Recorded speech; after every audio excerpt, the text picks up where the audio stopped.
हाँ तो बच्चों कैसे हो।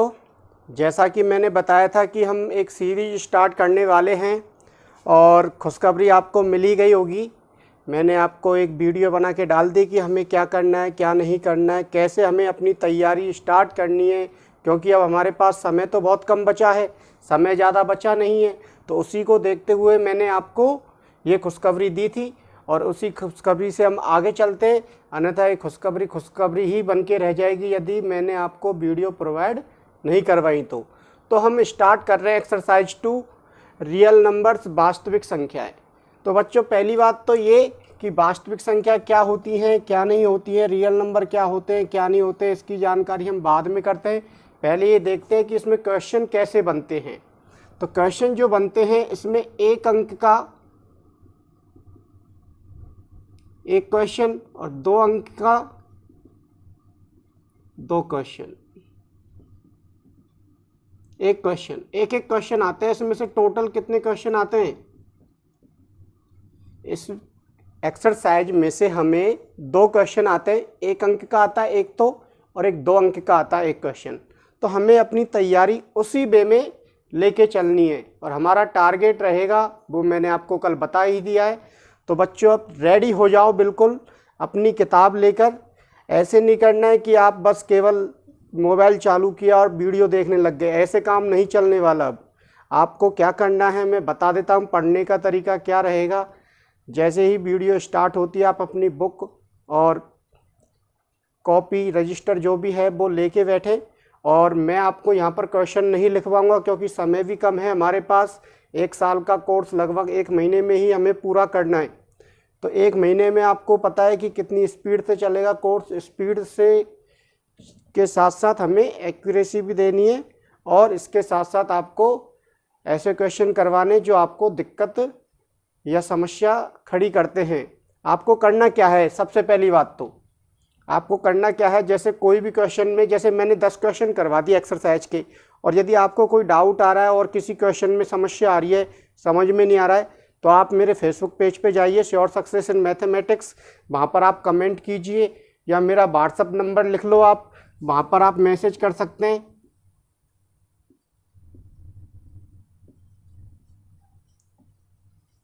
आप इस नंबर पे मुझे कॉल भी कर सकते हैं और मैसेज भी कर सकते हैं यदि आपको कोई अन्य क्वेश्चन में कोई दिक्कत आ रही है। तो मैं उसकी वीडियो, जैसे मुझे और कई बच्चों के मैसेज आएंगे तो 6-7 क्वेश्चन हुए तो मैं उसकी एक वीडियो अलग से प्रोवाइड आपको करवा दूंगा। लेकिन मेरी कोशिश ये रहेगी कि आपको ऐसी कोई भी समस्या नहीं आए। 100% मैं यही लेके चलूँगा कि आपको कहीं भी कोई भी दिक्कत नहीं आएगी। और बच्चों अधिक से अधिक शेयर करो जिससे कि अधिक से अधिक बच्चों तक ये वाली वीडियो पहुँचे और वो इस समय का उपयोग कर सके और अपना रिजल्ट इम्प्रूव कर सके। जो बच्चे डरे हुए थे मैथ के कारण से, उनका डर भी ख़त्म होने वाला है। उनको घबराने की बिल्कुल भी ज़रूरत नहीं है। इस चैनल के माध्यम से कंप्लीट रिवीजन करवाया जाएगा आपको और एक वीडियो पर डे प्रोवाइड करवाई जाएगी। ये मैंने आपको कल ही बता दिया था और यदि आवश्यकता पड़ी तो हम 2 वीडियो भी प्रोवाइड करवाएंगे। तो देखिए बच्चों, आप नंबर लिख सकते हैं, व्हाट्सअप नंबर ये है मेरा, ये सिस्टम रहेगा हमारा। अब वास्तविक संख्या क्या होती हैं, वास्तविक संख्या क्या होती हैं पहले ये आना चाहिए। तो वास्तविक संख्याओं से पहले हमने बहुत सारी संख्याएं पढ़ी हैं। कौन कौन सी पढ़ी हैं? नेचुरल नंबर पढ़े हैं, प्राकृतिक संख्या पढ़ी है हमने, इसके बाद क्या पढ़ा था? होल नंबर, पूर्ण संख्या, फिर इंटीजर पढ़े थे, पूर्णांक पढ़े थे, और इसके बाद क्या पढ़ा था बच्चों हमने, बताइए? रेशनल नंबर, परिमेय संख्या और इरेशनल नंबर, अपरिमेय संख्या। ये संख्या पढ़ी थी। तो इन सभी संख्याओं को मिला दें हम, इन तीनों को मिला दें तो हमें क्या प्राप्त होती है? परिमेय संख्या। और अपरिमेय बिल्कुल अलग है। परिमेय और अपरिमेय को मिला दें तो हमारे पास जो संख्या आएंगी वो क्या आएंगी? वास्तविक संख्या आएंगी। तो मैं ये डेफिनेशन नहीं बता रहा हूँ। प्राकृतिक संख्या क्या होती है सभी को पता है, 1 से शुरू होती है। पूर्ण संख्या कहाँ से शुरू होती है? 0 से स्टार्ट होती है। पूर्णांक संख्या 0 प्लस और माइनस वाली जो संख्या होंगी वो किस में आएंगी? पूर्णांकों में आएंगी। और परिमेय संख्या क्या होती हैं, जिन्हें हम P/Q के रूप में रिप्रेजेंट कर सकते हैं, वो क्या होती है, हमारी परिमेय संख्या होती है। और यहाँ पर ये जो होता है डिनोमिनेटर,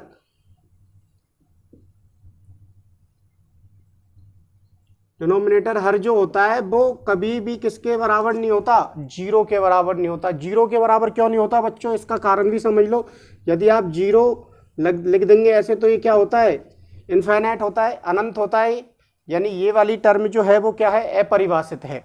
इसके बाद अब अपरिभाषित क्यों है, इसका भी रीजन सुन लो आप 1 में 0 का भाग देकर देखो बच्चों, कभी आप 0 की काउंटिंग करो, 0 का पहाड़ा बोल के देखो आप, तो 0 एकम 0, 0 दुआ 0, तो क्या कभी 1 आएगा क्या, बताइए। कमेंट करके बोला करो बच्चों, कमेंट कर दिया करो आप, जब भी आपसे कोई क्वेश्चन किया जाए आप कमेंट बॉक्स में जाइए और कमेंट कीजिए, क्या 0 का पहाड़ा बोलने पर कभी 1 आएगा, नहीं आएगा ना।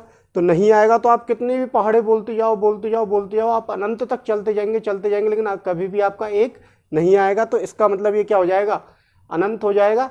और इसको ही हम क्या कहते हैं, अपरिभाषित कहते हैं। क्या कहते हैं, अपरिभाषित कहते हैं। तो यहां तक हो गया।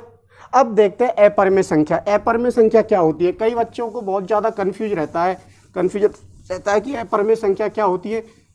तो अपरिमेय संख्याओं से पहले मैं एक संख्या और बता रहा हूं आपको, परफेक्ट स्क्वायर नंबर।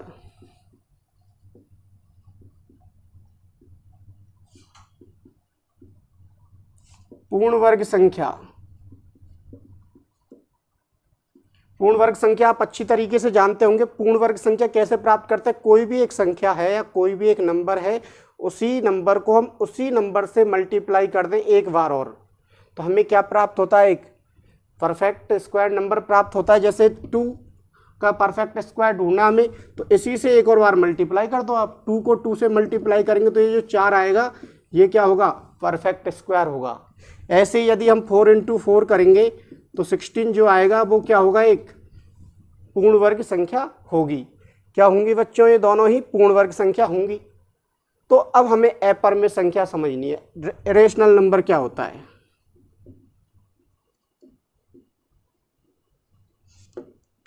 अपरिमेय संख्या, देखो बिल्कुल ध्यान से समझना, बहुत बच्चे कंफ्यूज रहते हैं। डेफिनेशन लिखी रहती है कि जिन संख्याओं को हम P/Q रूप में नहीं लिख सकते वो क्या होती है, हमारी अपरिमेय संख्या होती है। तो बच्चों इस वाली डेफिनेशन से हमारी क्लियरिटी नहीं हो पाती है, हम चीज़ों को नहीं समझ पाते। जैसे मैंने ऐसे लिख दिया, लो सर हमने तो लिख दिया, कई बच्चे बोलेंगे हमने तो लिख दिया सर इसको, न्यूमरेटर अपॉन डिनोमिनेटर में अंश बटे हर रूप में लिख दिया हमने, तो बताओ अब क्या सॉल्यूशन है आपके पास। तो बच्चों इससे डेफिनेशन क्लियर नहीं होती है, कई बच्चे नहीं समझ पाते, कुछ बच्चे सीख नहीं पाते। तो इसका जो तरीका क्या रहेगा, तो आपको एक बात ध्यान रखनी है, रूट में कोई नंबर है x, और जो x है वो एक पूर्ण वर्ग नहीं है।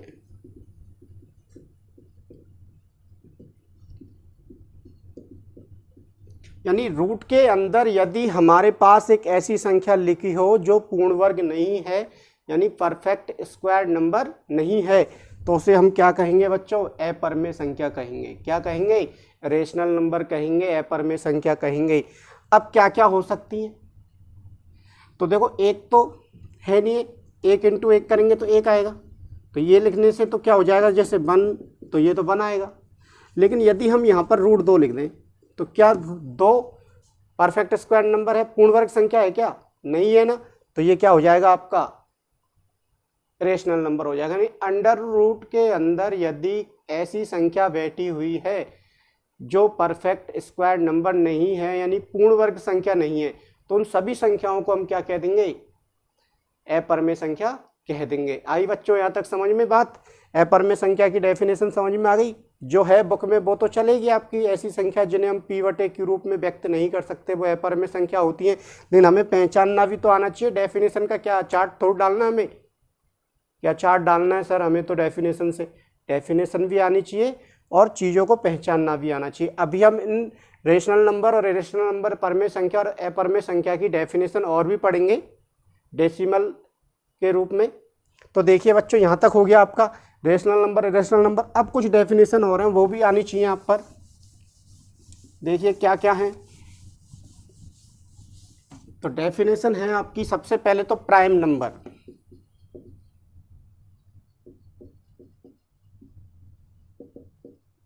अभाज्य संख्या। तो अभाज्य संख्या क्या होती है? अभाज्य। देखो नाम से पता चल रहा है, हिंदी मीडियम वाले बच्चों के लिए तो कोई दिक्कत ही नहीं है इससे, इंग्लिश मीडियम वाले जरूर कंफ्यूज रहते हैं। अभाज्य, भाज्य का मतलब क्या मतलब होता है? भाग दिया जा सके।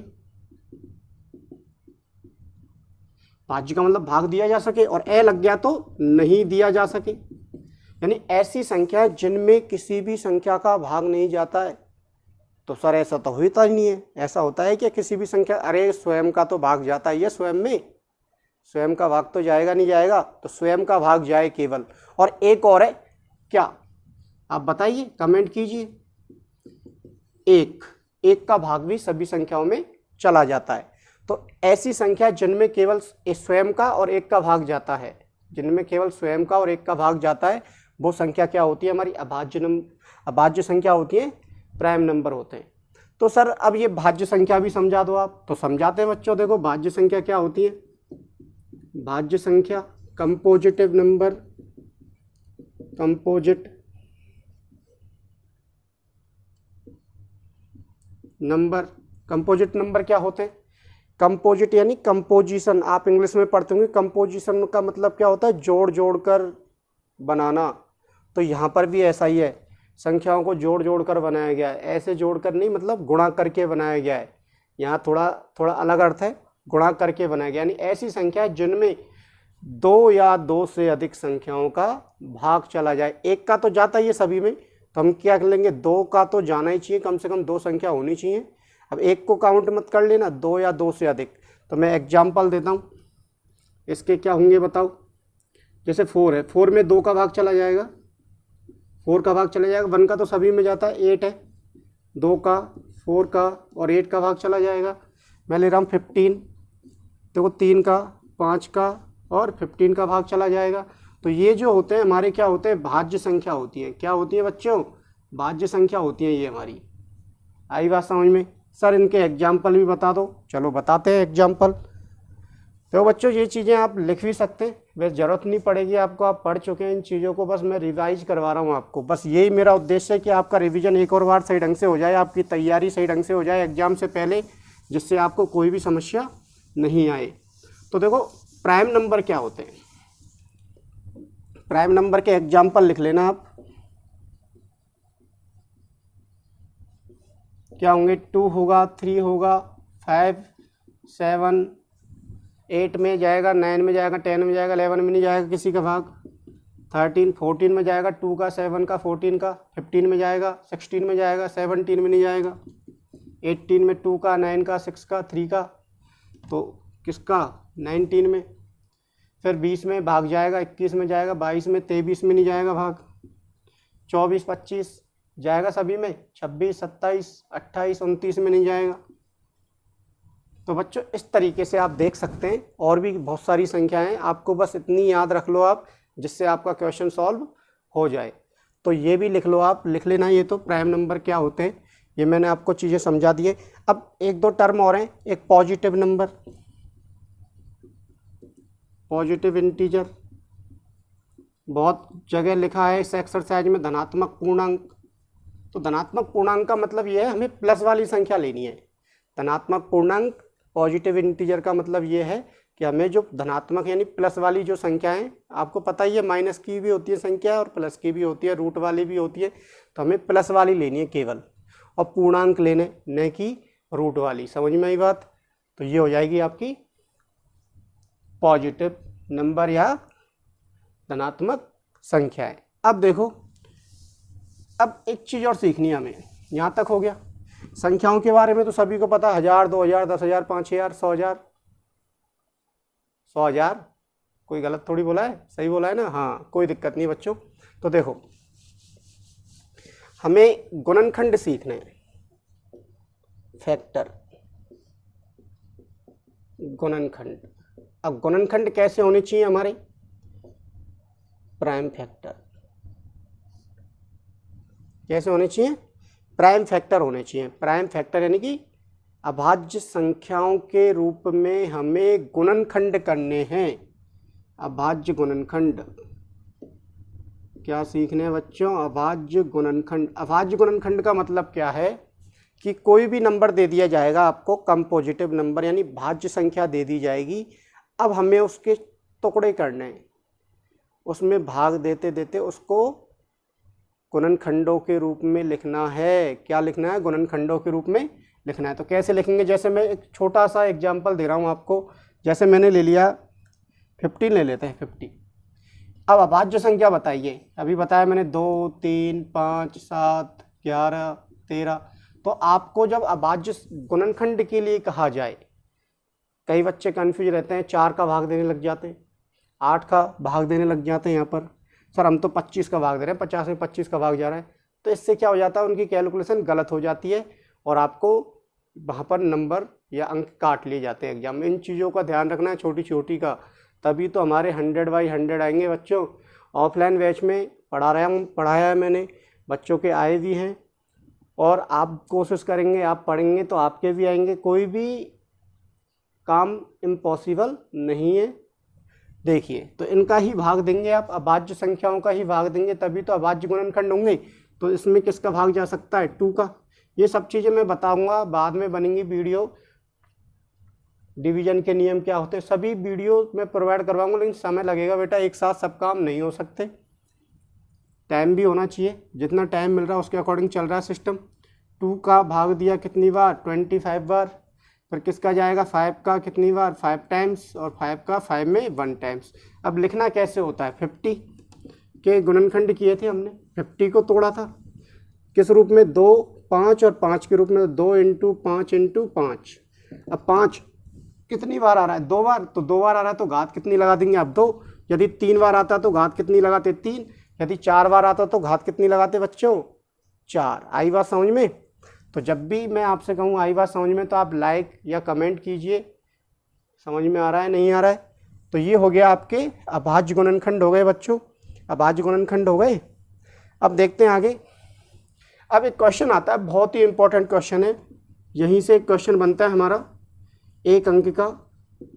तो इस वाले टॉपिक से एक क्वेश्चन बनता है, आ भी जाता है और आ भी चुका है, कि आपको कोई भी नंबर दे दिया जाएगा, उसके फैक्टर करने, आपको गुणनखंड करने, अभाज्य गुणनखंड करने, और जो भी अभाज्य गुणनखंड आए उनकी घातों का आपको क्या करना है? पावर का सम करना है, घातों का योग करना है।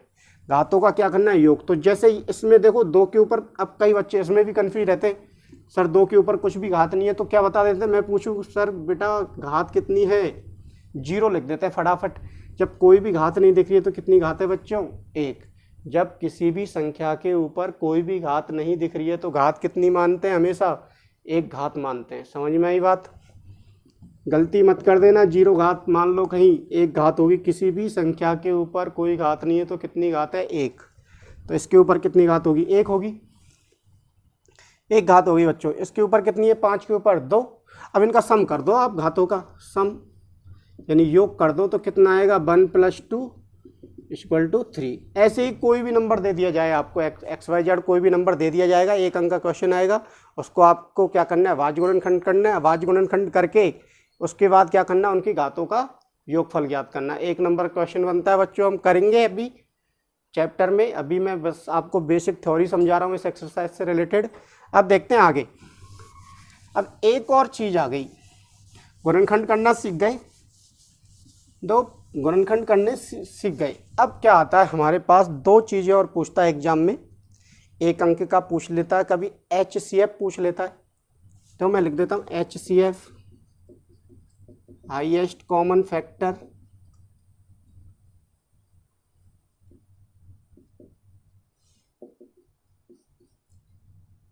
महत्तम समापवर्तक, और क्या कहते हैं इसको? में से कहते हैं एक LCM, लीस्ट कॉमन मल्टीपल, यानी कि लघुत्तम समावर्तक कहते हैं इसको, और क्या कहते हैं? लैसे कहते हैं। ये 2 चीज़ें पूछता है। तो ये 2 चीज़ें आएंगी कैसे? जब हम अभाज्य गुणनखंड करना सीख जाएंगे। अभी मैंने सिखा दिया आपको अभाज्य गुणनखंड करना।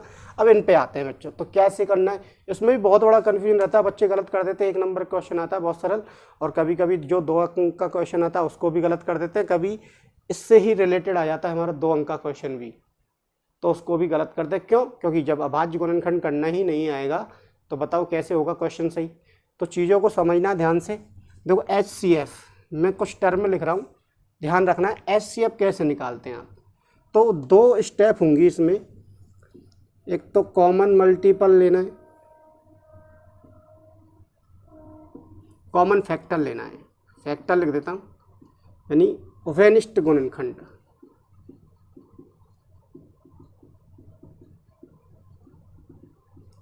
लेने हैं।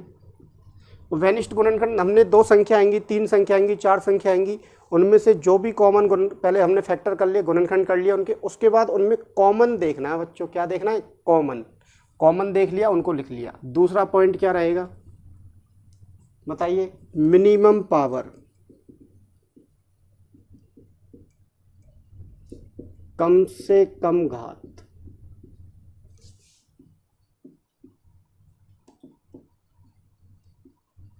और हमें जो कॉमन मल्टीपल आए हैं, उभयनिष्ठ गुणनखंड आए, उनकी कम से कम घात देखनी। जैसे 2, एक तो हमारे पास 2 है, उसकी घात है 4, दूसरी संख्या में 2 की घात है 2, तो हमें कौन सा वाला लेना है? 2 तो ले लिया हमने।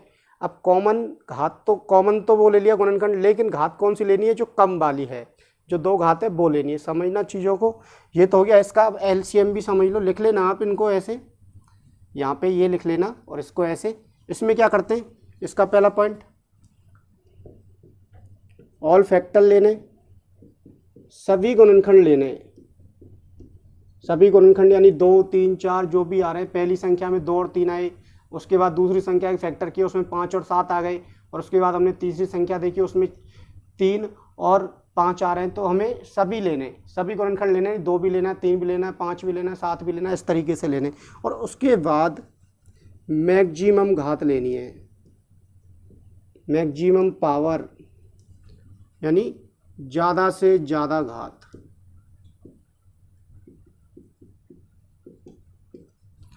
क्या लेनी है बच्चों? ज़्यादा से ज़्यादा घात लेनी है, सभी गुणनखंड लेने हैं। बस हो जाएगा आपका। इससे हम क्वेश्चन करेंगे, तब मैं आपको बताता हूँ। अभी क्वेश्चन करके बताता हूँ इससे रिलेटेड, इससे संबंधित क्वेश्चन बता देता हूँ। इसको लिख लेना आप, मैं साइड में हो रहा हूँ, आप लिख लेना, स्क्रीनशॉट ले लिया करो। देखो छोटा सा क्वेश्चन बता रहा हूँ मैं, एक्सरसाइज के तो हम करेंगे ही, बहुत छोटा सा क्वेश्चन बता रहा हूँ बस। जैसे हमारे पास 2 नंबर हैं 10 और 12, इनका HCF भी ज्ञात करना है और LCM भी ज्ञात करना है। तो 10 के फैक्टर करो 2 और 5, 12 के करो बच्चों ऐसे कर लेंगे। 2 का डिवीजन करो कितनी बार? 5 टाइम्स, एक बार। ऐसे 12 के कर लो इधर साइड में, तो क्या लिख देंगे आप? 2 कितनी बार आ रहा है? 1 और 1 2, तो 2 घात इंटू 3। अब HCF लेना है। मैंने क्या बताया? कॉमन। तो कॉमन क्या आ रहा है? 5 तो है नहीं है दोनों में, है क्या? 5 दोनों में नहीं है, इसको तो छोड़ दिया, इसको छोड़ दिया, तो 2 आ रहा है, तो 2 लिख लिया। कम से कम घात लेनी है, 1 है इस पे 2 है, तो कितनी लेंगे? कम से कम, अभी बोला ना मैंने, तो कितनी लेनी है? 1, तो आंसर आ जाएगा 2 आंसर। आई बात समझो। एक और बात समझना, 10 के फैक्टर कर लिए, 12 के फैक्टर कर लिए, कॉमन लेना है। कॉमन, कॉमन संख्या देख लो, 2 इसमें आ रहा है, इसमें आ रहा है, लिख लिया। कम से कम घात लेनी है, कम से कम घात किसके ऊपर है? 2 के ऊपर। यहाँ तो 2 है, यहाँ पर कितनी है? 1, तो 1 बार लेनी है। LCM देखो बच्चों, LCM में क्या होगा? LCM में क्या होगा ये भी समझिए आप। LCM में मैंने बोला सभी संख्या लेनी है, सभी संख्या लेनी है। 2 आ रहा है, लिख लो। 3 आ रहा है, 5 आ रहा है, लिख लिया। 3 आ रहा है, लिख लिया। 2 आ रहा है, पहले ऊपर वाले नंबर में देखो, 10 में 2 और 5, 2 और 5, फिर 2 आ गया, 2 आ रहा है, लिख लिया। 3 आ रहा है, नहीं लिखा पहले, अब लिख लिया। अब ज़्यादा से ज़्यादा घात, ज़्यादा से ज़्यादा घात, 2 के ऊपर 2 के ऊपर 1, यहाँ पर 2, तो 2 बार ले लेंगे। 5 के ऊपर 1 है, और यहाँ पर भी कितनी है? 1 है, तो बस हो गया काम। तो 2 इंटू 2 करेंगे, 2 की पावर 2, यानी 2 इंटू 2 यानी 4, इंटू 5 इंटू 3, तो कितना आ जाएगा? 4 पंजे 20 और 20 तिया के 60 आंसर। तो ऐसे करना होता है बच्चों हमें सवाल HCF और LCM से रिलेटेड। अब एक क्वेश्चन और आता है, ये तो हो गया 1 नंबर का क्वेश्चन, 2 का भी आ सकता है। इंपॉर्टेंट है, बस फैक्टर आने चाहिए। वो क्वेश्चन करेंगे तब मैं बताता चलूँगा कौन सा ज़्यादा इंपॉर्टेंट क्वेश्चन है। हालांकि बहुत सारे क्वेश्चन करेंगे, फिर उनमें भी हम इंपॉर्टेंट क्वेश्चन छाटेंगे। देखिए बच्चों, इसके बाद इसी से रिलेटेड एलसीएम ये फॉर्मूला लिख लेना, इंटू एचसीएफ इंटू दोनों दो संख्याओं का गुणनफल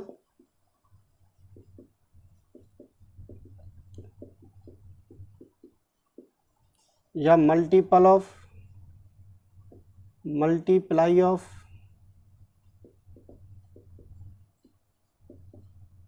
टू नंबर। ठीक है बच्चों, दो संख्या गुणनफल। अब समझना है यहाँ पर, तो दो नंबर ले लेते हैं हम, ए और बी। तो एलसीएम इंटू एचसीएफ, ए इंटू बी, बहुत ही इंपॉर्टेंट कॉन्सेप्ट है बच्चों ये भी। इससे रिलेटेड एक क्वेश्चन एग्जाम में पूछ लिया जाता है, और पहले भी पूछे गए और इस वर्ष भी पूछा जा सकता है। समझो क्या हो सकता है। यहाँ पर आपके पास चार वैल्यू हैं, 1 2 3 4। एग्जामिनर क्या करता है, हमें इनमें से 3 वैल्यू दे देगा कोई सी भी, और एक वैल्यू हमसे पूछी जाएगी। तो क्या क्या पूछ सकता है, देखो। पहला, आपसे एलसीएम पूछा जा सकता है। तो एलसीएम निकालना है, तो ये गुणा में है यहाँ पर, तो ये कहाँ जाएगा, इधर भाग में। आपसे एचसीएफ पूछा जा सकता है, तो एचसीएफ पूछ रहा है, तो एलसीएम का क्या लग जाएगा, इधर भाग लग जाएगा। आपसे एक संख्या दे दी जाएगी, दूसरी पूछी जाएगी। तो सपोज करो ए फाइंड करना है आपको, तो बी का इधर क्या लग जाएगा, भाग लग जाएगा। बी का क्या लग जाएगा बच्चों, भाग लग जाएगा। यदि बी निकालना है तो ए का क्या लग जाएगा, भाग लग जाएगा। तो इस तरह से 4 क्वेश्चन बन गए आपके, कैसे भी एग्जामिनर पूछ सकता है। और एक और क्वेश्चन था, दो संख्याओं का गुणनफल इतना है और एचसीएफ इतना है, तो एलसीएम ज्ञात करो। या फिर ऐसे पूछ सकता है, दो संख्याओं का गुणनफल इतना है और एचसीएफ इतना है, तो एलसीएम ज्ञात करो। ऐसे भी क्वेश्चन बन सकता है। हमें दोनों संख्याओं का गुणनफल भी दे रखा होगा, मल्टीप्लाई ऑफ 2 नंबर दे रखा होगा हमें। हो गया यहाँ तक। तो ये भी 1 नंबर का क्वेश्चन यहाँ से भी निकल के आता है बच्चों। बहुत ही इंपॉर्टेंट कॉन्सेप्ट है, 1 अंक के लिए मैंने बताता चल रहा हूँ, और जब हम क्वेश्चन करेंगे तब भी मैं आपको बताता हुआ चलूँगा। अब देखिए आगे, यहाँ तक हो गई बच्चों बात। अब देखते हैं हम यूक्लिड विभाजन प्रमेय।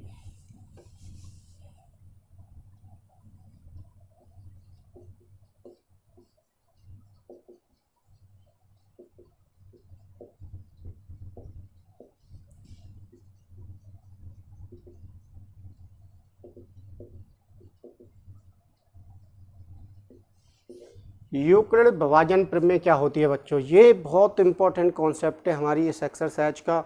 जो 2 अंक का क्वेश्चन पूछा जाता है वो यहीं से पूछा जा सकता है। और एक और टॉपिक है, वो भी मैं आपको बताऊंगा, रेशनल नंबर से। रेशनल नंबर यानी अपरिमेय संख्या को प्रूव करना। हमें संख्या दे दी जाएगी √2, एक अपरिमेय संख्या है, सिद्ध कीजिए। या √2 is a rational number, prove that √2 is a rational number. तो वो भी क्वेश्चन है। एक इससे संबंधित 2 नंबर का क्वेश्चन बन सकता है, एक उससे संबंधित। तो ये क्या है क्या नहीं है समझना ध्यान से। आप भाग देते हैं, क्या देते हैं, भाग देते हैं। तो ये तो क्या होता है, भाज्य। ये क्या होता है, भाजक। ये क्या होता है, भागफल। और यहाँ क्या आता है बच्चों, शेषफल। देखो शेषफल को हम दर्शा रहे हैं R से, भागफल को हम दर्शा रहे हैं Q से, और भाज्य को किससे दर्शा रहे हैं बताओ, बताइए A से, और भाजक को किससे दर्शा रहे हैं हम, B से। आई बात समझ में। भागफल को Q से, शेषफल को R से, भाज्य को A से, B। अब क्या होता है यहाँ पर, भाज्य बराबर भाजक इंटू भागफल प्लस शेषफल, ये होता है भाजक इंटू भागफल प्लस शेषफल।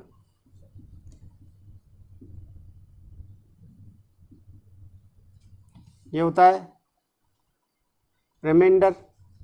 रिमाइंडर होता है, ये क्या होता है, क्विटेंट। ये क्या होता है, डिवीजर। और ये क्या होता है, डिवाइडेंट। ये होता है डिवाइडेंट।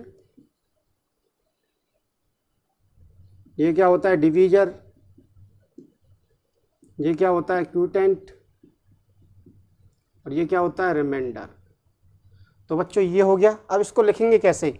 भाज्य क्या है? a, भाजक क्या है? b, भागफल क्या है? q, और शेषफल क्या है? r। एक बात और ध्यान रखना है, जो शेषफल होता है या r जो होता है उसका मान हमेशा ही 0 से बराबर या 0 से बड़ा होगा, लेकिन भाजक से हमेशा क्या होता है? छोटा होता है। भाजक से हमेशा ही शेषफल का मान भाजक से हमेशा क्या होता है? छोटा होता है, और 0 से बड़ा या 0 के क्या होता है? बराबर होता है। तो बच्चों यहाँ तक हुआ आपका, इसको लिख लो आप। ये हो गई आपकी यूक्लिड विभाजन प्रमेय। अब ये काम क्या आती है? आपको HCF ज्ञात करने के काम आती है। क्या ज्ञात करने के? HCF में से ज्ञात करने के काम आती है ये, और 2 अंक का क्वेश्चन आता है हमें एग्जाम में इससे रिलेटेड। अब आगे देखते हैं हम, एक और पॉइंट बचा है बस, इसके बाद हम क्वेश्चन स्टार्ट करेंगे। देखिए, डेसिमल एक्सपेक्ट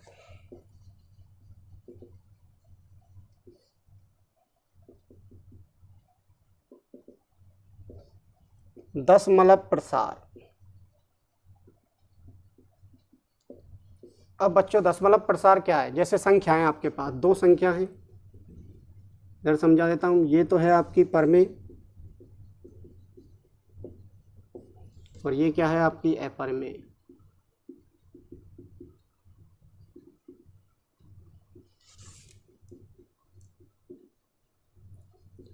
ये क्या है? आपके रियल नंबर, यानी वास्तविक संख्या। अब संख्या कैसी रहती है आपकी लिखी हुई? अंश बटे हर रूप में। किस रूप में? अंश बटे हर रूप में, या न्यूमरेटर अपॉन डिनोमिनेटर, इस रूप में लिखी रहती है। हमें करना क्या है? हर के या डिनोमिनेटर के क्या करने हैं? फैक्टर करने हैं। क्या करने बच्चों? गुणनखंड करने। क्या करने? गुणनखंड। गुणनखंड करना मैंने आपको सिखा दिया है। कैसे गुणनखंड करने बताइए? अभाज्य गुणनखंड करने। कैसे गुणनखंड करने? अभाज्य गुणनखंड करने। अभाज्य गुणनखंड करने के बाद, अभाज्य गुणनखंड करने के बाद गुणनखंड करने हमें किसके? हर के या डिनोमिनेटर के। डी लिख देता हूं मैं। गुणनखंड कर लिया, और गुणनखंडों में 2 और 5 आए। 2 और क्या है? 5, या 2 और 5 आए, ऐसे भी लिख सकते हो आप, या 2 की घात m और 5 की घात n के रूप में आए गुणनखंड करने पर, तो वो तो होगा आपका बच्चों क्या? शांत दशमलव। कैसा दशमलव होगा? शांत दशमलव, यानी टर्मिनेटिंग। अब एक और होता है अशांत आवर्ती। अशांत आवर्ती यानी कि टर्मिनेटिंग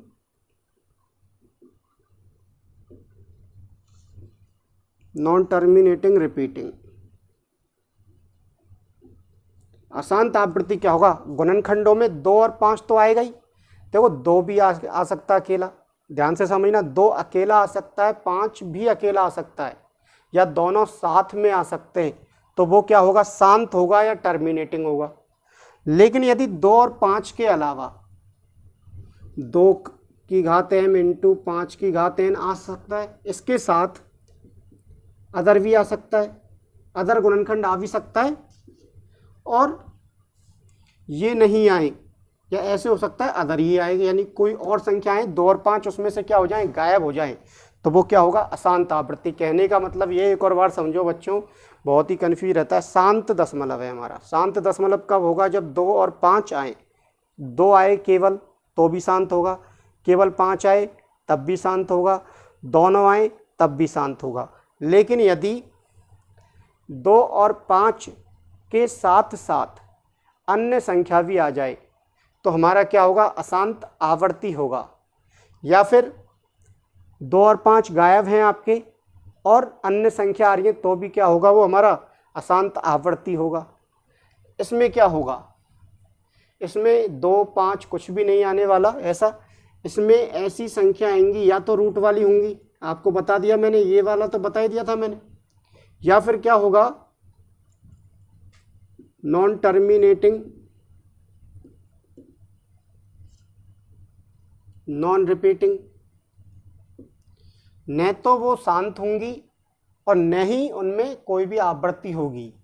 यानी कि ऐसे आ जाए, एक जैसे इसका एग्जाम्पल समझो, शांत का एग्जाम्पल क्या होगा, दशमलव के बाद ये शांत हो गया, इतना ही रह गया बस। इसमें क्या होगा, जैसे 2 के बाद 12 बार बार आ रहा है, 12 क्या आ रहा है, बार बार में आ रहा है। इसको आप कैसे रखेंगे, 2.12 के ऊपर क्या लगा देंगे, बार लगा देंगे, तो ये इसका रिप्रेजेंटेशन हो गया। यानी दशमलव के बाद कोई संख्या बार बार रिपीट हो रही है तो उसको ही कहेंगे, देखो शांत भी नहीं हो रहा, बार बार आ रहा है तो शांत नहीं हो रहा, आवृत्ति हो रही है, यानी कि कोई संख्या बार बार में आ रही है। शांत का मतलब क्या है, ये रुक गया, वो थम गया, 0 आ जाएगा शेषफल में। शेषफल में क्या आ जाएगा, 0 आ जाएगा, तो हमारा वो क्या हो जाएगा, शांत हो जाएगा। और यहाँ पर क्या होगा, शेषफल जो होगा वो क्या होगा बच्चों, रिपीट होगा। क्या होगा, शेषफल जो होगा वो बार बार में वही आने लग जाएगा। ये क्या होगा, तो फिर अशांत अनावर्ती। अशांत अनावर्ती का मतलब न तो वो शांत है,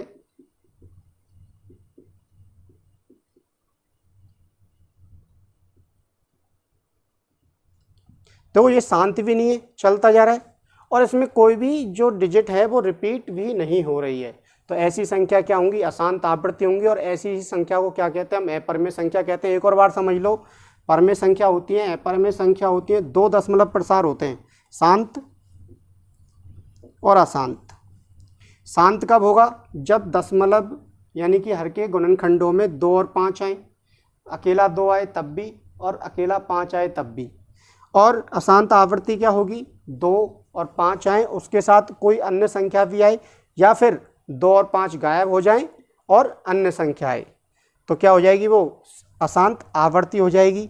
इस तरीके से रिप्रेजेंटेशन होता है। दूसरे वे में यदि शेषफल 0 आ जाए तो वो शांत होगी। यदि शेषफल बार बार में रिपीट हो रहा है, 1 आ रहा है बार बार में, या 2 आ रहा है, कुछ भी आ रहा है, तो वो क्या हो जाएगी, हमारी अशांत आवृत्ति हो जाएगी। और ये वाली संख्या, अपरिमेय संख्या जो होती है, अशांत अनावर्ती होती है, वो इस तरीके की लिखी होती है, या तो ऐसे नहीं लिख रही तो रूट का रूप मैंने बता दिया है। 2 तरीके से हम उसकी क्या करते हैं, पहचान करते हैं। तो बच्चों ये तो होगी हमारी थ्योरी। अब हम क्वेश्चनों को करते हैं। अब हम किसको करते हैं, क्वेश्चनों को। देखिए आगे किनको करते हैं, क्वेश्चनों को। ये थ्योरी हो गई, तो समझ में आ रहा है नहीं आ रहा है बच्चों, समझ में आ रहा है नहीं आ रहा है, तो समझ में आ रहा है तो लाइक ज़रूर करें चैनल को, और शेयर भी करें। समझ में आ रहा है तो लाइक और शेयर ज़रूर करें, जिससे और भी बच्चों को इसका फ़ायदा मिल सके। तो बच्चों अब हम सवाल करते हैं। हाँ तो बच्चों देखिए, कुछ क्वेश्चन लिखे हैं मैंने इस पन्ने पर। इस पन्ने में कुछ क्वेश्चन लिखे हैं। इस पन्ने में, केवल एक पन्ने में आपकी पूरी एक्सरसाइज समाप्त हो जाएगी। कुछ इंपॉर्टेंट क्वेश्चन हैं जो मैंने लिखे हैं, मैं केवल उन्हीं को ही करवा रहा हूँ। तो हम एक्सरसाइज स्टार्ट करते हैं 2.1। और 2.1 का हम क्वेश्चन पहला, दूसरा, तीसरा छोड़ रहे हैं। जिन भी बच्चों को इन क्वेश्चनों में दिक्कत है वो मुझे व्हाट्सएप नंबर पे मैसेज कर दें, या मेरा फेसबुक पेज है श्योर सक्सेस इन मैथमेटिक्स, वहाँ पर मैसेज कर दें, या मुझे इस नंबर पे कॉल कर दें या व्हाट्सएप कर दें। मैं आपको वो वाले क्वेश्चन भी प्रोवाइड करवा दूंगा, समझा दूंगा। और चैनल का नेम है, आप सर्च कीजिए यूट्यूब पे जाके श्योर सक्सेस इन मैथमेटिक्स, मेरा फ़ोटो दिख जाएगा, मुस्कुराता हुआ चेहरा दिख जाएगा थोड़ा सा, और उसको आप शेयर करें, सब्सक्राइब करें। जिन्होंने भी अब तक चैनल को सब्सक्राइब नहीं किया है, आप यूट्यूब पे जाके सर्च कर सकते हैं श्योर सक्सेस इन मैथमेटिक्स। तो देखिए बच्चों, मैं करवा रहा हूँ पहला, दूसरा, तीसरा क्वेश्चन नहीं कर रहे हैं। मैंने बता दिया आपको, रिवीजन करवाऊंगा और इम्पोर्टेंट क्वेश्चनों का ही रिवीजन करवाया जाएगा। आपको यदि ऐसा लगता है कि कुछ क्वेश्चन और करवाने चाहिए तो आप उन क्वेश्चनों को मैसेज कर दो। एक्सरसाइज जैसे 2.1 का कौन सा क्वेश्चन है, इस तरीके से मैसेज कर दो, वो क्वेश्चनों की मैं वीडियो बना के प्रोवाइड करवा दूंगा अलग से। ओके, तो देखिए बच्चों, क्वेश्चन नंबर 4 का हमारा है सी, और क्वेश्चन है हमारा 75 और 243, 75 और 243 का आपको HCF ज्ञात करना है। और किससे, यूक्लिड विभाजन प्रमेय से, यूक्लिड विभाजन प्रमेय से। तो क्या प्रोसेस रहेगी बच्चों, घबराने की बिल्कुल जरूरत नहीं है, बस भाग देना आना चाहिए आप पर, और भाग भी अलग तरीके से आना चाहिए, ऐसे नहीं जो आप देते आ रहे हैं। थोड़ा सा सिस्टम चेंज करना होगा हमें, सवाल को बिल्कुल इजी वे में समझना है। तो कुछ भी नहीं है, क्वेश्चन में आपको 243, सबसे पहले ये देखो किसमें कौन सी संख्या में कौन सी संख्या का भाग देना होता है। कई बच्चे उल्टा सीधा करने लग जाते हैं, 75 में 243 का भाग देने लग जाते हैं, छोटी संख्या में बड़ी संख्या का भाग देने लग जाते हैं। ऐसा हमें नहीं करना है, हम हमेशा भाग कौन सी संख्या में देंगे, बड़ी संख्या में छोटी संख्या का। तो 243 में हमें भाग देना है 75 का, और कितनी बार जाएगा बच्चों, 3 बार जाएगा। आप गुणा करके देख लेना हालांकि, ठीक है। तो कितने हो गए, 210 और 15, 225 बार चला जाएगा, 225 आ जाएगा, 3 बार भाग जाएगा, माइनस कीजिए, 13 में से 5 गए तो 8, और 4 में से 3 गए तो 1, फिर 18 बचा। अब 18 का भाग आपको किस में देना है, अब ये शेषफल बच गया ना। आपको भाग कब तक देना है, जब तक कि आपका शेषफल क्या नहीं बच जाए, 0 नहीं बच जाए। जब तक कि आपका शेषफल क्या नहीं बच जाए बच्चों, 0। तो यहाँ शेषफल अभी क्या आया है, 18 आया है ना, 18 आया है। तो अभी आपको और भाग देना, लेकिन भाग किस में देना है। तो इस वाली संख्या में तो आप भाग दे चुके, और ये वाली संख्या क्या आ रही है, छोटी आ रही है, नहीं आ रही है, और भागफल में आपको भाग नहीं देना है। तो भाग किस में देंगे आप, यहाँ पर जो भाजक है, जो यहाँ पर डिवीजर है, जो भाजक है उसमें भाग देना है, यानी कि आपको अब 75 में भाग देना है। एक और बार समझ लो बच्चों, यहाँ पर जो ये शेषफल बचा है, रिमाइंडर बचा है, उसका भाग और देना है। अभी जब तक शेषफल रिमाइंडर 0 नहीं बच जाए, आपको भाग देते हुए चलना है लगातार। अब कौन सी संख्या में भाग देना है, उल्टा सीधा कर देते हैं, तो वो चीज़ें समझो। भागफल में भाग नहीं देना, इस वाली संख्या में हम भाग दे चुके हैं, तो कौन सी बची, ये वाली बची। तो अब बची हुई संख्या में भाग दे देंगे आप। कितनी बार जाएगा बच्चों, 4 बार, और कितना आ जाएगा 72, रिमाइंडर कितना बचेगा 3। तो क्या 0 आया, नहीं आया, नहीं आया। तो एक और बार भाग दीजिए, किस में देंगे आप, 18 में। कितनी बार जाएगा, 6 बार, और शेषफल कितना बच गया, 0। जब यहाँ पर शेषफल 0 है, r बराबर 0 है, शेषफल 0 है बच्चों, तो जो लास्ट में जो अंतिम भाजक है,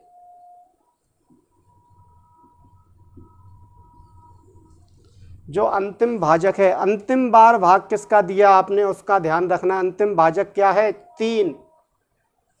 तो वही आपका हो जाएगा आंसर, वही क्या हो जाएगा बच्चों, आपका आंसर, यानी HCF निकल गया आपका।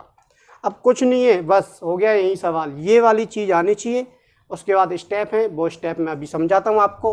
तो यहाँ क्या लिखेंगे आप, 243 ग्रेटर है, बड़ा है किससे, 75 से, इसलिए किससे, यूक्लिड विभाजन प्रमेय से।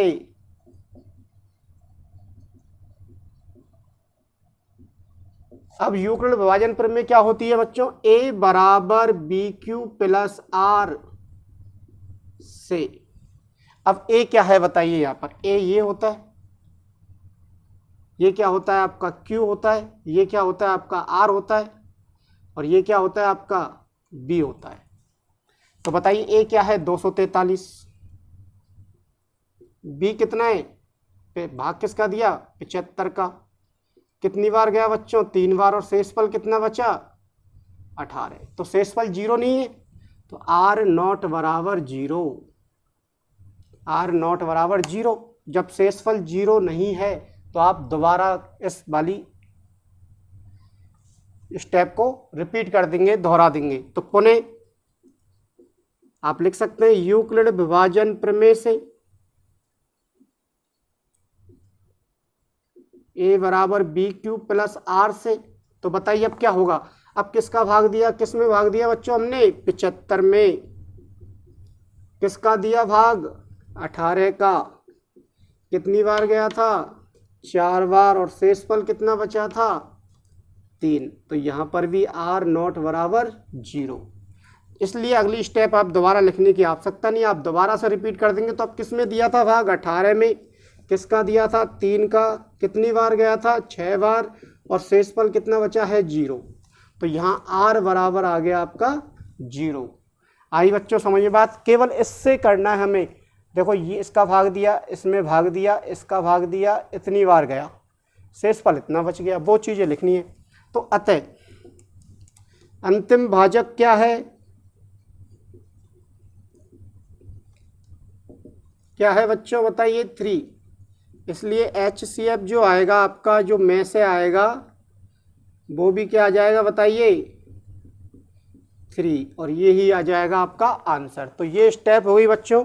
ये वाली चीज़ें कई बच्चे क्या करते हैं एग्जाम में, केवल ये वाली चीज़ें लिख के आ जाते हैं, ये वाला नहीं करके आते, तो आपको नंबर मिलता है 0। ये वाली लिखना ज़रूरी है या नहीं है? तो आप इसको लिख भी सकते हैं और नहीं भी लिख सकते हैं। वैसे रफ कार्य तो आपको करना पड़ेगा, तो रफ कार्य करना है तो फिर इसको लिख के आओ ना, क्यों आप पीछे करेंगे पन्नों को? इसकी वजह साइड में करो, जिससे क्वेश्चन अच्छा भी लगेगा और एग्जामिनर आपको पूरे अंक देगा। तो ये हो गया आपका पहला क्वेश्चन। इसके बाद हम करते हैं दूसरा क्वेश्चन, इसी से रिलेटेड है बच्चों। देखिए मैं मिटा रहा हूँ इसको, तो ये प्रोसेस रहेगी आपकी। इसके बाद एक और क्वेश्चन, कुछ बच्चे हैं जो मुस्कुरा रहे हैं बैठे बैठे, जो मुझसे ऑफलाइन बैच में पढ़ते हैं। एक बच्चा बहुत शैतान बैठा हुआ है, वो भी पता है मुझे, मैं नाम नहीं ले रहा किसी का, वो अपने आप समझ जाएगा और मुझे कमेंट करेगा। देखिए अब हम एक और क्वेश्चन करते हैं।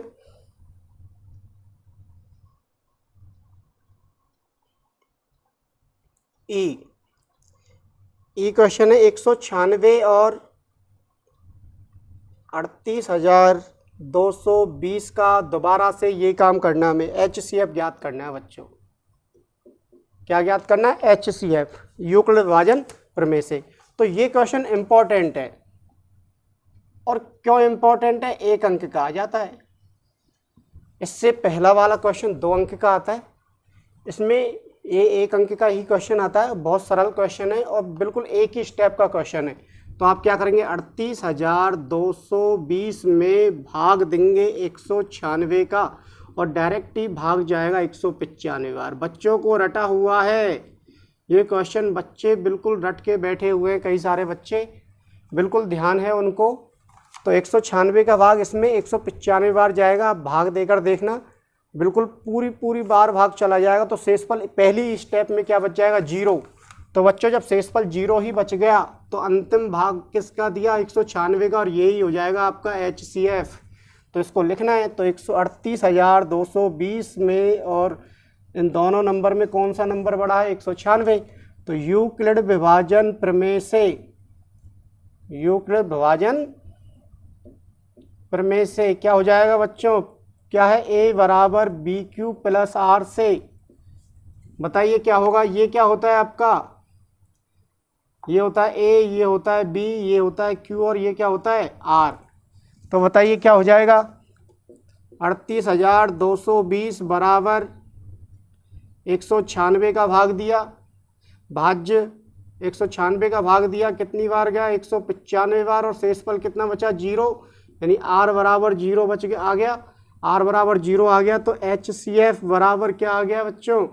किसका भाग दिया था अंतिम बार? 196 का, और यही हो जाएगा आपका आंसर। तो चीज़ें समझ में आ रही है नहीं आ रही है? 1 अंक का क्वेश्चन बनता है बच्चों, इंपॉर्टेंट क्वेश्चन है, एग्जाम में आ भी सकता है। तो ये हो गया आपका एक और क्वेश्चन। इससे पहले वाला क्वेश्चन जो है वो 2 अंक का क्वेश्चन है। अब देखिए बच्चों आगे करते हैं, एक और क्वेश्चन है इससे रिलेटेड, यूक्लिड विभाजन प्रमेय से एक और क्वेश्चन है, वो भी कर लेते हैं आज हम। देखिए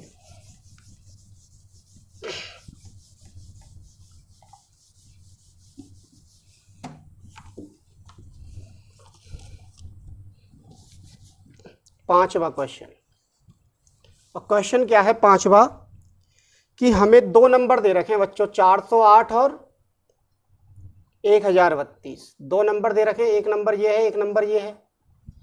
इनके HCF को, इनका जो भी HCF आएगा उसको हम किस रूप में लिख सकते हैं? 1032x माइनस 408 इंटू 5 के रूप में हम लिख सकते हैं। तो हमें x की वैल्यू फाइंड करनी है, तो हमें x का मान ज्ञात करना है। अब क्वेश्चन को समझना, दो नंबर है 408 और 1032, इनका HCF निकालना है। और HCF को देखो, HCF को इस वाले रूप में लिख सकते हैं। अब मैं आपसे ये कहूँ, देखो कई बच्चे कन्फ्यूज रहते हैं, इस रूप में लिख सकते हैं, क्या मतलब है इसका। जैसे मैं ये कहूँ कि 20 को मैं 2 इंटू 10 लिख सकता हूँ, 20 को 2 इंटू 10 के रूप में लिख सकता हूँ, तो क्या आएगा बच्चों, बराबर। सर हम तो ऐसे नहीं लिखने सोच समझना चाहते, तो मैं ऐसे बोल सकता हूँ 20 को मैं 5 + 15 के रूप में लिखना चाहता हूँ। 20 को मैं 5 + 15 के रूप में लिखना चाहता हूँ। तो मतलब रूप में इस वाले को ही इस रूप में डाला गया है, तो इसका मतलब ये दोनों ही उत्तर क्या आने वाले हैं, बराबर आने वाले। क्योंकि ये जो बना है, ये वाला नंबर ये इसी से तो बना है, ये वाला नंबर जो बना है वो इसके HCF से तो बना है। इसका मतलब HCF जो आएगा वो इस वाले नंबर के क्या आएगा, बराबर आ जाएगा। तो अब क्या करना है बच्चों, बताओ, हो गया हमारा सवाल। हुआ नहीं हुआ? अभी हमने युगल विभाजन प्रमेय से सवाल किया था, क्या करना है बताओ, HCF निकालना है। HCF निकालो फटाफट, कॉपी पेन चलाओ, अपना माइंड भी चलाया करो, बैठे बैठे घूर घूर के देख रहे होंगे सर को, पता नहीं क्या करने लग रहे हैं सर, जल्दी जल्दी देखिए बच्चों। HCF ज्ञात करना है, तो समझा दिया ही तो सवाल यहाँ पर। अब HCF ज्ञात करना है, तो बताइए 1032 में आपको भाग देना है 408 का, कितनी बार जाएगा, 2 बार। कितना जाएगा, 816, बचेगा क्या, 216 बच जाएगा शेष। पहली स्टेप खत्म, शेषफल 0 आया क्या, शेषफल 0 बचा क्या, नहीं बचा। नहीं बचा तो एक और बार भाग देना है, किस में देना है, 408 में। आप ऐसे एरो का निशान लगा दो, ऐसे पहली बार भाग दिया, दूसरी बार भाग दिया, जिससे आपको चीज़ें गलत नहीं हो जल्दीबाजी में। क्योंकि एग्जाम में समय रहता है लिमिटेड, हम जल्दीबाजी में थोड़ा सा भी गलत कर देते हैं, एक स्टेप आगे पीछे हो जाए तो पूरा क्वेश्चन क्या हो जाता है, गलत। और मैथ में कोई भी गुंजाइश नहीं होती, यदि आप एक डिजिट भी गलत लिख देते तो आपको 0 अंक मिलता है। हमें पूरे नंबर लेके आने, तैयारी ऐसी करनी है। बताइए बच्चों, कितनी बार भाग जाएगा, एक बार। कितना बचेगा, 8 में से 6 गए 2, हो गया यहाँ तक। 8 में से 6 जाएंगे तो 10 में से 1 गया 9, और एक और बचेगा। अब भाग दो दोबारा से, मैं इधर लिख देता हूँ थोड़ा सा छोटा, 192 बार। कितना आ गया, 216 में देना है। कितनी बार जाएगा, एक बार। बताइए बच्चों कितना बचा, 6 में से 2 गए तो 4, और 11 में से 2 गए, 9 गए तो 2। अब ये क्या आ जाएगा, 192, और 192 में कितनी बार जाएगा बच्चों भाग, 8 बार। और शेषफल क्या बच जाएगा, 0। एक बार ये हो गया। एरो का निशान लगा दो, जब जब आप भाग दे रहे हैं, यहाँ दिया एरो लगा दिया, यहाँ दिया एरो लगा दिया, यहाँ जहाँ भी शेषफल बच रहा है उसके बाद एरो लगाते चलो, ये हो गया। अब क्या करना है आपको, शेषफल 0 बच गया, तो अंतिम बार भाग किसका दिया इसका, तो ये क्या हो जाएगा आपका HCF। तो बस आपको लिखना है, तो यहाँ क्या लिखना है, इसको मिटा देता हूँ मैं थोड़ा सा। तो देखो क्या हो जाएगा, 1032 और 408 का HCF ज्ञात करना है। तो क्या हो जाएगा बच्चों, 1032 बड़ा है 408 से, इसलिए यूक्लिड विभाजन प्रमेय से, यूक्लिड डिवीजन एल्गोरिथम से, इंग्लिश मीडियम वाले बच्चे लिख सकते हैं।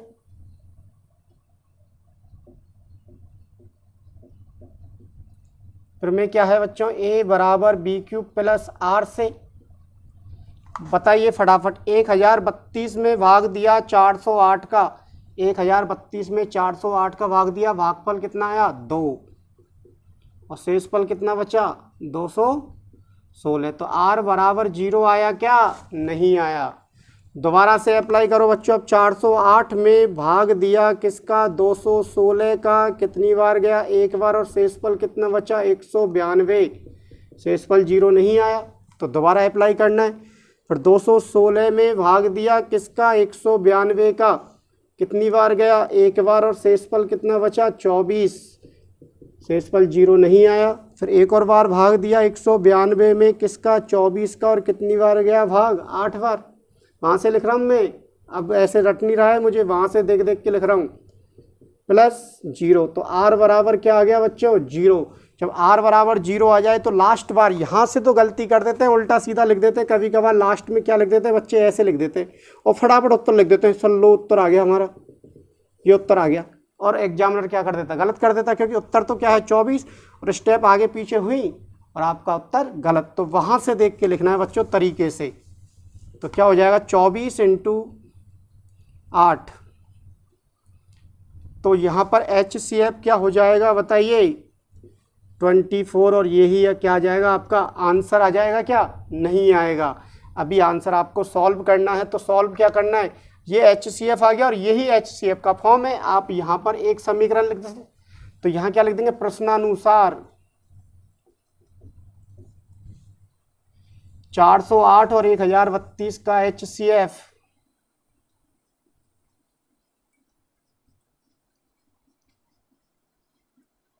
का HCF बराबर ये समीकरण नंबर 1, HCF निकाल लिया, इसमें वैल्यू रख दो बच्चों बस। तो समीकरण 1 से क्या लिख देंगे बताओ, ये लिख दूं पहले मैं, चलो ये लिख देता हूँ 24 बराबर 1032x माइनस, इसको गुणा करो फटाफट, 8 पंजे 40 आ जाएगा ही। अब क्या करना है आपको, इसको आप इधर ले आओ, तो 24 प्लस 2040, ये माइनस का इधर आके किसका हो जाएगा प्लस का, और इधर क्या बचा 1032x, जोड़िए बच्चों इसको, तो कितना हो जाएगा 2064 बराबर 1032x। अब x के साथ 1032 क्या हो रहा है, गुणा हो रहा है, तो इधर आके क्या लगेगा इसका भाग। तो 2064 में इधर लिख देता हूँ मैं, 2064 में 1032 का भाग लग जाएगा, ये गुणा है तो इधर आके क्या होगा, ये भाग होगा। अब कितनी बार जाएगा भाग, 2 बार, तो x बराबर आ गया 2, और ये ही क्या आ जाएगा बच्चों आपका आंसर। तो कुछ भी नहीं है सवालों में, बस आपको यूक्लिड विभाजन प्रमेय लगानी है।